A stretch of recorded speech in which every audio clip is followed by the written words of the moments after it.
If you want to get into a fight with the film geek, bring up giallo and bring up what is a giallo and what isn't a giallo. Is it even jolly? Is it only Italian movies can be giallo? Is Suspiria giallo? No. But you can ask these questions and they will drive you nuts with their theories. I'm not here to tell you those theories. I'm here to tell you about a movie that I think is a giallo, even though it's made in America and it was made in 2007. Hey, this is BNS About Movies, the podcast. You can visit the official site at bnsaboutmovies.com and email me, Sam, at bnsaboutmovies@gmail.com. And this week's movie is 2007's I Know Who Killed Me, a movie that everybody hated when it came out, still kind of hates now, and it is just starting to make its critical reevaluation. And let me be part of that because I love this movie because it's a giallo. It 100% is. And go with me on this logic. If Lindsay Lohan were a disgraced movie star as she was in 2007, but it had been 1967, 100% she would have gone to Italy to make movies. She would have been the Carol Baker of her time and made movies for Antonio Marghetti and Sergio Martino. This would be, she would be in the same company as an Anita Ekberg or an Elke Summer. And this film has all the hallmarks of giallo. To wit, a serial killer is abducting, torturing, and killing young women.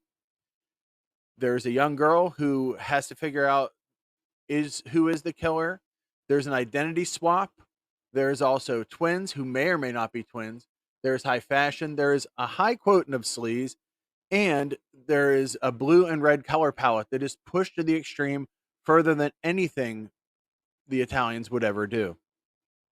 Anyways, Aubrey Fleming, Lindsay Lohan, is our heroine.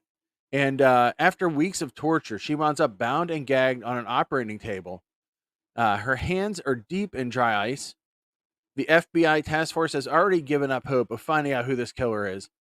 But a few days later, a driver discovers Aubrey on a deserted road in the middle of the night. And to the shock of her parents, she says that she is not Aubrey Fleming. She is really a stripper named Dakota Moss.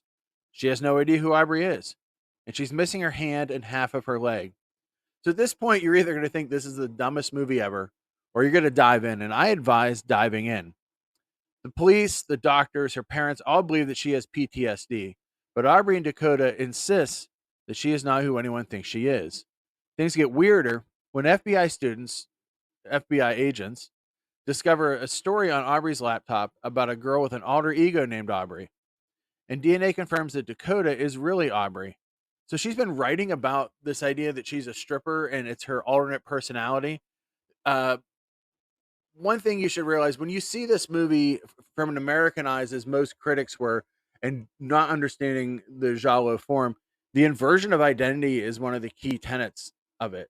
And what's really interesting here is the lead character needs to become a detective themselves because the police and others don't believe in it. Often it's an American, a stranger in a strange land, and Dakota is our stranger in a strange land.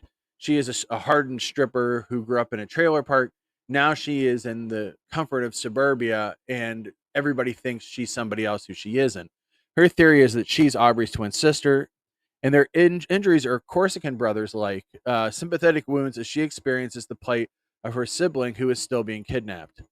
So her mother has a pregnancy ultrasound from years ago that only shows one fetus. But when Dakota confronts her father or Aubrey's father, stay with us here, that she believes her mother lost a child soon after its birth.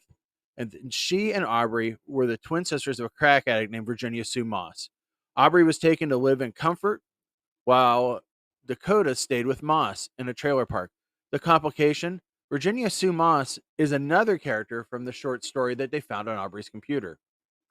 Now, Richard Roper called this the worst movie of the 2000s. He said it was a ridiculous thriller minus the thrills, and said it's a film that has a nonsensical plot that grows sillier by the second, with tawdry special effects, heavy handed symbolism that's big on electric blue hues, and mechanical performances are all culprits as far as this title is concerned. Has that dude ever seen a giallo? He's completely describing something I want to see. That sentence makes me want to watch this movie again. But let's get back to the movie. Dakota starts to see visions of her killer slicing up his captives, which draws her to a cemetery. And she investigates the grave of another victim, Aubrey's friend Jennifer. She finds a blue ribbon from a piano competition. Now, Aubrey was a noted pianist, and there's even a note from her piano teacher, Douglas Norquist. As her father looks on, And it's not a giallo if you don't get confused look. But as her father looks on, she declares, "I know who killed me." Let me tell you, my favorite thing, if you've read any of my stuff for a while, is when someone says the name of the title in the movie. And I really feel that you should react to this like the secret word from Pee Wee Herman show. When someone says it, go nuts, start throwing stuff. I know who killed me. And back to the movie. The blue ribbon says, "Blue ribbons are for winners. Never settle for the red. Rest in peace, Douglas." That was from Aubrey piano teacher, Douglas Norquist. It's a metaphor for the lives of the twins. Aubrey is the blue chipper with a boyfriend who loves her, good grades, plenty of friends, and a bright future. Dakota works in the red light district, faces a life of poverty. Without any police backup, and again, if you watch Jello, defund the Jello police. Police within those movies, it's just like the title. The police are blundering in the dark. The police uh, just are horrible at their jobs. They've investigated no one. So Aubrey and her father, or Dakota's father, who knows, confront Norquist. Daniel is killed before Aubrey leaves the safety of the car and enters the house. She fights Norquist, cuts off his hand before she's tied up. He asks why she returned after he buried her alive before she frees herself and kills him. She heads in the woods where she digs up her sister, verifying that she was not insane, has been right all along. Then the two sisters lie on the ground together and make a kind of Siamese twin. I know conjoined twin is the correct way of saying it. So the few critics that like this movie compared it to De Palma or David Lynch's films. Let's go to the source. I mean, Italy. If you replace the score of this film with some insane synth or orchestral cues, I mean, Morricone, Simonetti, there's tons of people they could have picked for this. If you made the home space age lounges filled with inflatable furniture, and if you had one scene of Lohan stripping for real, this movie would have been right in my collection between Hatchet for the Honeymoon and Inferno. But you know what? It's there already. I can look at it. I can see it on the shelf. Now, to be fair, two things. The music is pretty good in this. It's got the Melvins in it and it's got the sword in it. But and there are scenes of Lohan stripping, but it almost feels as if she is a robot in those scenes. It would be really interesting to see the duality between the two sisters a little more. But this is not the last time, or the first time I should say, that Lindsay Lohan played twins on film. She was in the remake of Freaky Friday and The Parent Trap. So this is perfect giallo casting, not to mention pure exploitation. Showing, she's gone to seed and the twins couldn't be any more different, and even twins that she's played have gone to seed. This is not an easy film for director Chris Silverstein. As Lohan had to have an appendix operation during surgery, there were times when she would not show up at all. A body double was used to film the end of the movie. Even worse, she was followed by paparazzi throughout the shoot. Some of them are still in the background in a few shots. If you look, you can see some folks with cameras.